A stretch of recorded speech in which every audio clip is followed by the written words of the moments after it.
What's going on, guys? Happy Wednesday. I will wait a little bit for some people to hop on. So I wanted to, before I get into what you'll see as an approach to depression, and every week I like to talk about something. And and this week I'm like, what on earth do I want to talk about? And then I saw this news article pop on my homepage, and I looked at it and I thought, oh my goodness, we have to actually talk about this. So, hey, if you're jumping on, say hello, wave, let me know that you're here. And again, if you have any comments, any questions, concerns, or anything like that, just leave it in the comments below. So listen, what I'm going to talk to you about today will elicit an emotional response from a lot of people. And the reason why it elicits an emotional response, especially when we talk about depression, is when I go over some of the research about how it's being handled today, medically, a lot of people want to argue. And it becomes emotional because, listen, your child may be on antidepressants. You may be on antidepressants. You may know someone who's on antidepressants.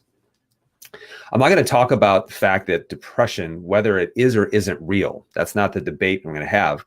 I believe that the symptoms of depression are very real. It's just that the way that we're handling it is leaving people depressed still, unable to sleep, unable to enjoy life, and thinking that they need to be on these medications for the rest of their life just to stay at the same level of depression. And 15 years of clinical experience, I have had hundreds of people who say, I'm on antidepressants, I'm still depressed, and I'm afraid to actually go off of them because I'm afraid that I'll actually sink into even a deeper depression. So I stay on these medications just to stay depressed. All right. Now, so I want to talk to you about a different approach to depression and how you're going to do that by addressing what's known as the 3 T's that I'm going to go over in just a little bit. So listen, it's okay to be emotional. It's okay to be that. But again, what I'm going to go over with you is I'm going to go over with you facts. And but it's going to be a little bit unsettling. But my opinion is if it's unsettling and if it makes you emotional, that's a good thing because you're closer to actually creating change that's going to help you. Okay, so I want to get into it, and the reason why I want to talk about this today is because this is the article that actually I saw on my news feed. So I'm always looking at different things in regards to health. Well, the FDA just approved a depression for drug for people who don't get better by taking quote unquote traditional drugs for depression, which, by the way, is a lot of people. And I'm going to show you actually why. So the drug that the FDA actually approved is a cousin to what's known as a club drug called Special K. Now, Special K is also known as ketamine. Ketamine is it's a recreational drug, and it produces a very specific high, but ketamine is also a drug that they use in surgery. Particularly, they give people this drug prior to undergoing surgery because it actually calms the brain quite a bit. Now, full disclosure, back in my days when I was having literally a surgery every year, whether it be on my tonsils, my joints, or whatever, because I had no idea how to take care of myself, I remember they did, in fact, give me ketamine and to calm me down and to settle me down and to settle my brain down because I was a nervous wreck. And I remember right before I went into surgery, they said, we're going to give you a little something that's going to calm you down. And when that happened, when they gave me that drug within about 15 seconds, I actually felt wonderful. Never felt better in my life prior to heading into surgery and getting a 4-inch incision on my shoulder. So here's the thing. It's not to say that these things don't impact brain function, because here's the thing, they do. SSRIs or antidepressants, do they affect brain function? They absolutely do. Does this new drug that's similar to ketamine, does that influence brain function? Absolutely. It's not to say that they don't, but the problem is that they're never, ever, ever getting to causes, and there is a long-term adaptation that takes place that can be devastating to the body. All right. So this new drug that they actually approved, a cousin for ketamine, basically what this does is this actually blocks glutamate uptake inside of the brain, which is really important because I'm going to talk to you in just a little bit about neurotransmitters. All right. So let's talk about depression, and let's talk about this for a little bit, but let's talk about a more natural, more sane approach. Okay. First of all, causes of depression. So most people think that causes of depression are a neurotransmitter imbalance in the brain. Here's the thing. There are no known causes of depression. Whether this is a neurotransmitter issue in the brain, all you have to do is actually go to the websites of some of these popular drugs, for Prozac, for example, and they'll actually admit that low serotonin in the brain has not been proven to actually cause depression.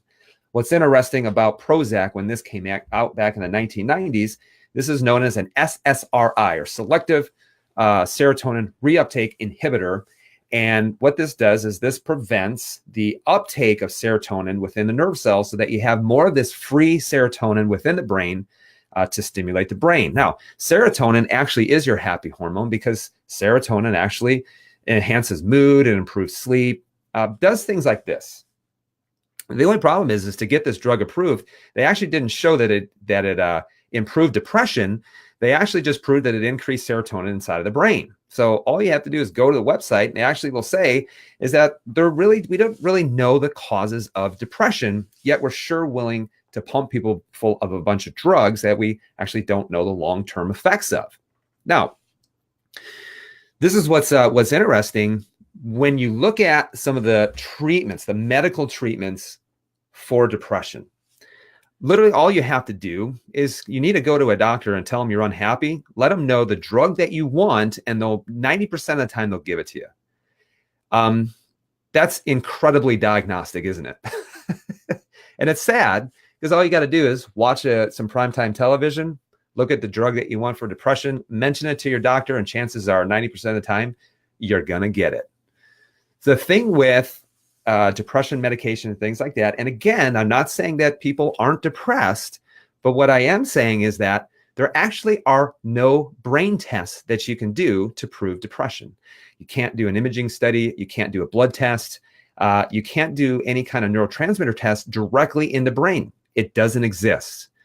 The reason why is most of your neurotransmitters, whether they're excitatory or inhibitory, they're actually produced in the body, in your organs, and not in your brain, which actually means that if your body is sick, then your brain is merely reacting to a sick body. So if you look at medical treatment, think of this. First thing is that they actually will give people, they want to try to increase serotonin in the brain. So this is what we're talking about, an SSRI, selective serotonin reuptake inhibitor. So these drugs, what they do is they prevent the reuptake of serotonin within the nerve cells so that you got more serotonin floating around in your brain. Now, here's what the studies does. And you can actually read, there's a absolutely phenomenal Harvard-educated psychologist. His name is Peter Breggin. He's been given tons of interviews. He's written a book actually about, depression and things like that. And you can read it. The interesting thing, with Peter Breggin, I've heard him speak firsthand, is he actually said when it comes to antidepressants, and again, here's a Harvard-educated psychologist who actually says antidepressants are one of the worst things that you can actually do for depression. And in fact, he actually said that the companies that got these SSRIs approved. This is what's interesting, because again, if you're going to get a drug approved by the FDA, you only have to show efficacy greater than a placebo, even if it's 1%.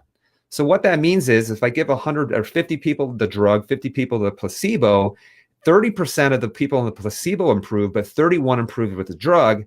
Well, guess what? It's a drug that your doctor can give you.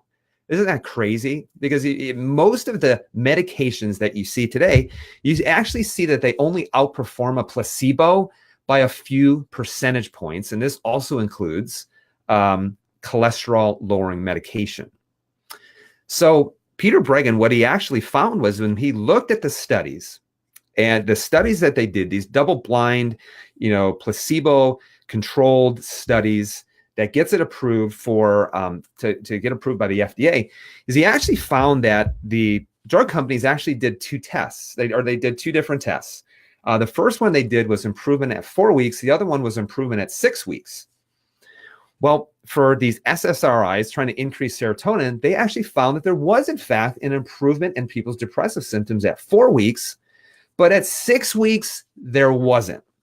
So here the companies had those two tests. Guess which one they used to get it approved? You guessed it, the 4-week studies. The 6-week studies, guess what they do with those? They don't publish those, they bury those. So the first thing they try to do is they try to increase serotonin. Now, do people actually get better? Initially, yes. And in fact, within usually like the first 2 weeks, people say, I feel incredible, I feel amazing. Well, guess what? You can do anything to increase serotonin and you will feel wonderful, you will feel amazing. But here's the thing, pay very close attention to this, is that you have to understand that most of your serotonin, about 90%, is not produced in your brain, 90% is produced in your gut. So what if in fact you do have low serotonin levels? Again, the only way to check this is in the periphery and not actually in the brain. So 90% of the serotonin is produced in the gut, which means if you have an unhealthy, inflamed gut, it's going to automatically decrease serotonin production. And in fact, did you know that your gut will decrease serotonin production when you're sick? So think about it when you're sick. You're not feeling very good. You feel tired. You feel lethargic. You don't feel very motivated. Well, guess what? That is low serotonin because your body is actually telling you, I want you to feel this way so that you actually will heal, rest, and recover. It's pretty amazing, isn't it? Now, here is this new drug. So this new drug, which is ketamine's cousin, the goal of this drug is to actually block glutamate, okay?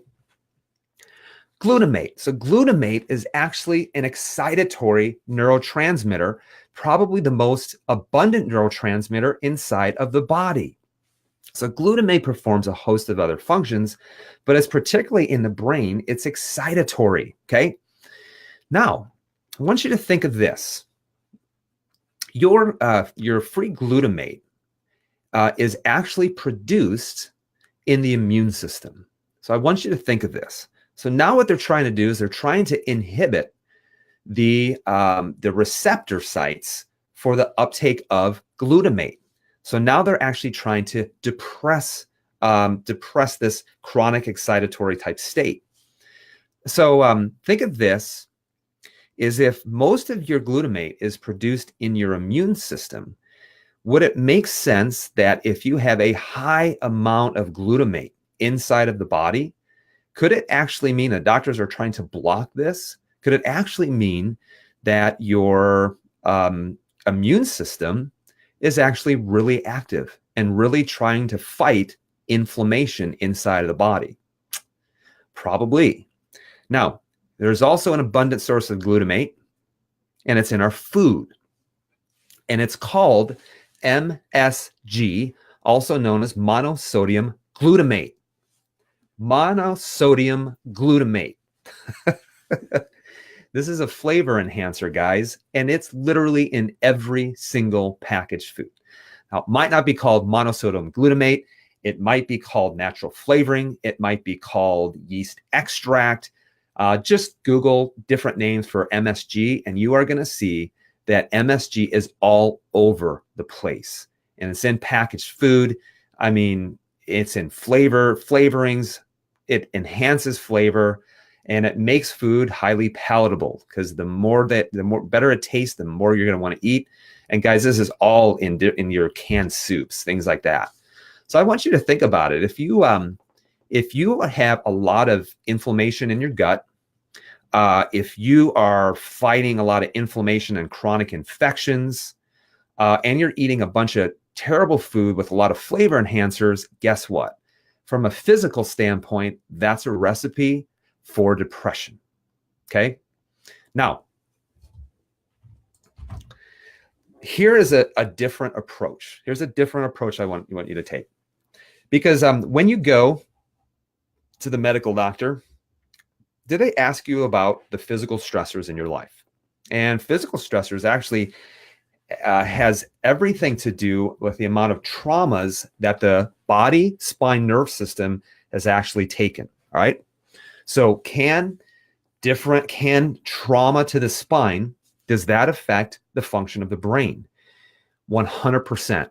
And in fact, here's the thing. When you look at, for example, this is 100% where chiropractic comes in. And this is why when people actually start correcting their spine, why they just generally feel better and happier, is because the brain absolutely craves normal motion in the spine. When we look at and do different like motion studies on x-ray, and we look at someone who's depressed or someone who has brain issues, ADD, ADHD, and things like that, we will 100% of the time see a major stressor taking place, especially in the upper part of the neck. And the reason why is this: if you look at what's known as proprioception,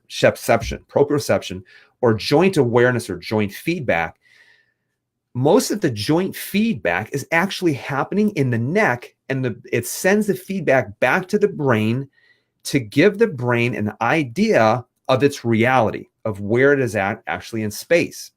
Anytime that you have any kind of area that's not moving the way they're supposed to, particularly in the upper part of the neck, it is not providing the right feedback back to the brain, and the brain is not getting a clear picture. Now, this has an impact on stress hormones. Do you think that stress affects the body's ability to be able to heal, digest, and calm and settle down? Absolutely. Let's talk about the chemical. So let's talk about the different chemical stressors. So different chemical stressors. For example, remember we talked about serotonin in the gut. Well, if you are constantly bombarding the body with things that in the gastrointestinal system that is constantly getting inflamed to, for example, food allergies, then a constantly inflamed gut that is constantly trying to pull the immune system to constantly fight things, well, that's going to over time lower serotonin inside the body. Another thing is that constantly eating some of these foods and these processed foods that are containing MSG or all the different names for it can actually cause tons of free glutamate inside that makes the brain do this and eventually can damage the brain. Now think of this too. So how many doctors have actually looked at food allergies, or how many have actually looked at your diet or your child's diet and said, you need to stop doing this?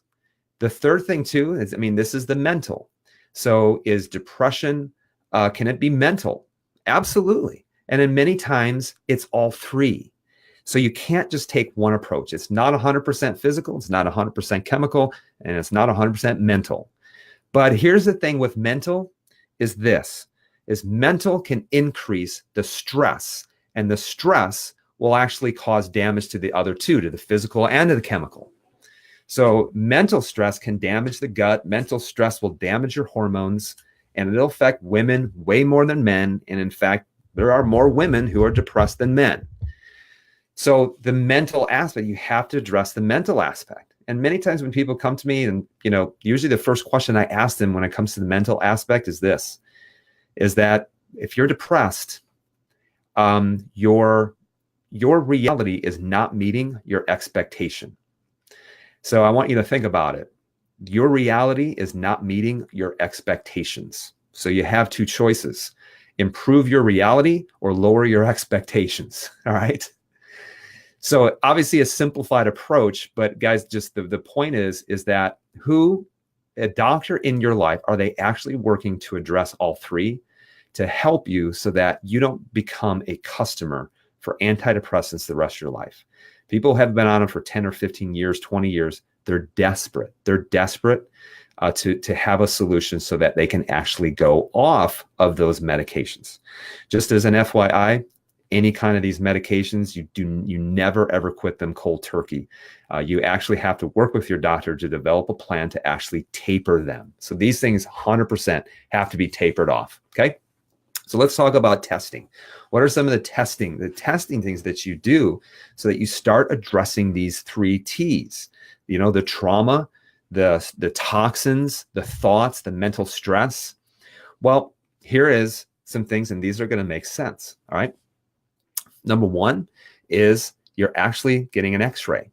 So getting X-rays. Number two, doing food allergy testing, because again, your neurotransmitters, serotonin, is produced in the gut. And yes, you can actually get a neurotransmitter test. The thing is that it's not testing neurotransmitters in the brain. It's actually testing neurotransmitters within the body. Because again, the body is what makes the neurotransmitters, and that is what the brain is a receptor for.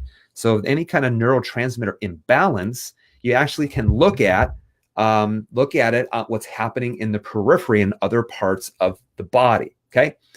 So for example, let me go. So here is an X-ray. This is actually an X-ray of a child suffering with low energy, low motivation, ADD, depression. All right. So we first and foremost, we actually X-rayed the neck.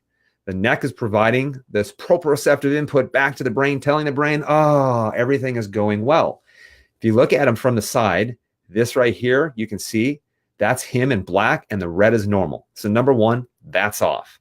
Number two, another X-ray that you can get is take an X-ray of the lower back, and you can actually look at the belly in the gastrointestinal system and look for issues of inflammation.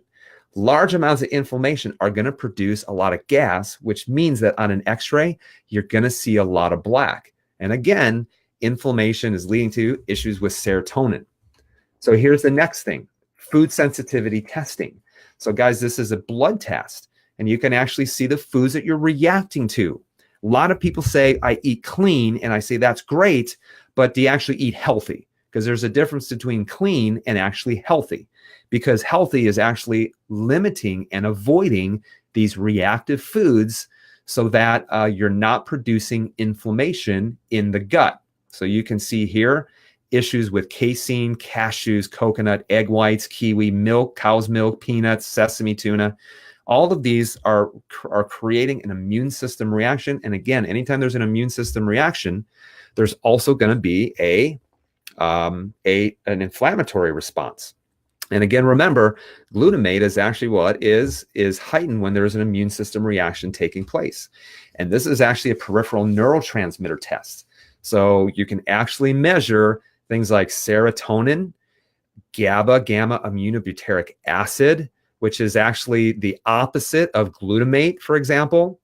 And in fact, people who can't convert glutamate to GABA, gamma aminobutyric acid, they're usually deficient in things like B vitamins.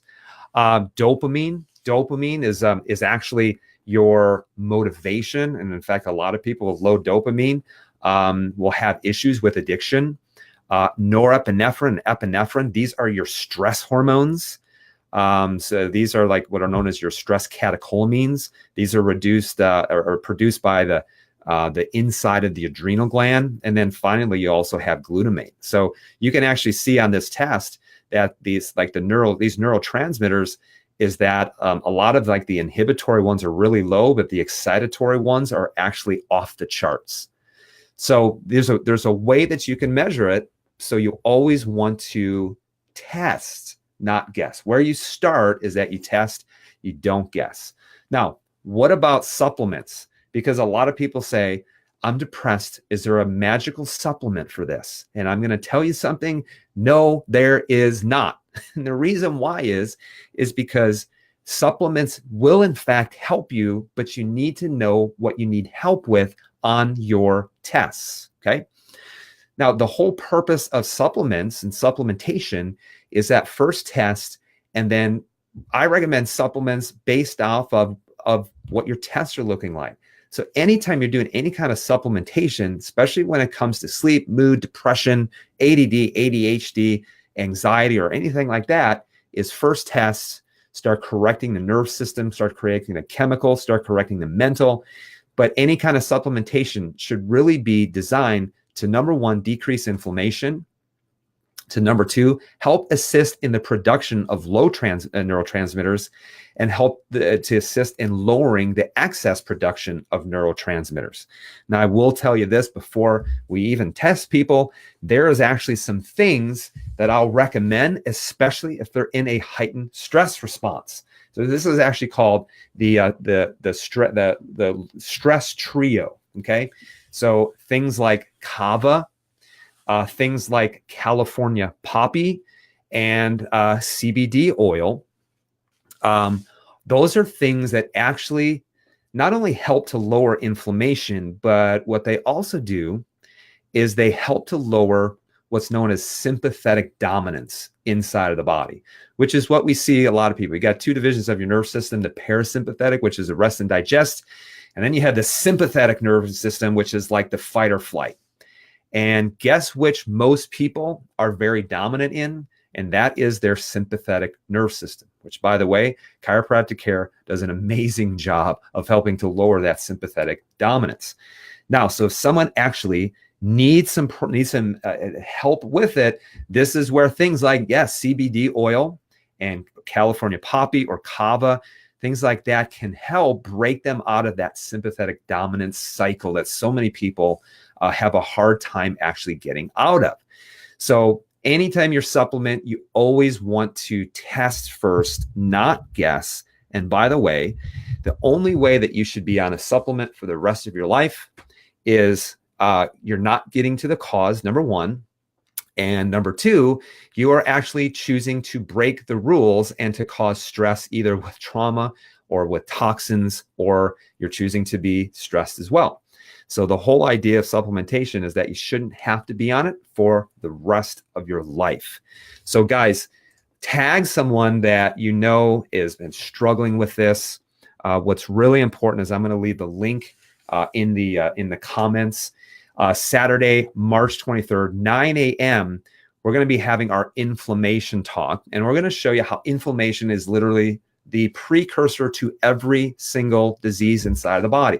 It's the precursor to pain and arthritis. It's the precursor to inability to lose weight. It's the precursor to cancer, to heart disease, type 2 diabetes, autoimmune conditions, hormone and thyroid imbalances, or even infertility.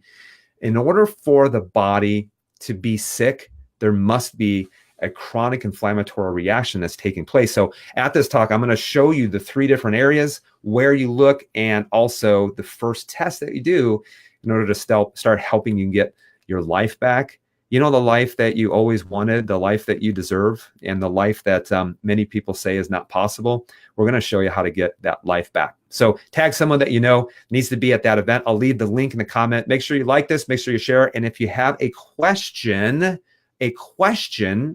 leave a comment and I will get to it as soon as I can. The other thing, guys, if you have any other questions on upcoming talks, or you have questions that you want me to address in upcoming lives, let me know as well. I would be more than happy to consider it. So guys, have a great Wednesday. We will see you soon.